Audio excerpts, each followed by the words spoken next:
F'Jannar li għadda Emanuel Balzan ta' 32 sena mir-Rabat magħruf bħala l-kantant Tristimbi kien iltaqa' ma' ħabib tal-familja fid-Dipartiment tal-Emerġenza. Balzan kien qallu li kellu bżonn il-flus għax il-familja tiegħu kienet abbandonatu u kellu bżonn operazzjoni urġenti fi sptar privat. Il-ħabib tal-familja laqa' lil Tristimbi f'daru, selfu l-karozza, ħwejjeġ u 2175 euro fi flus.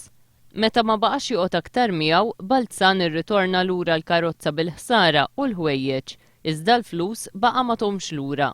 Fil-qorti Emanuel Balzan ma ċaħadx li mar joqgħod għandu li talbu l-flus u li juża l-karozza tiegħu. Iżda qal li l-flus ma kellux bżonnhom mal-operazzjoni, iżda l-check-ups personali fi sptar privat. Ir-rappreżentant ta' dan l-isptar qal li Tristimbi kien mar darba l-isptar 5 snin ilu u li minn dakinhar ma reġax resaq lem.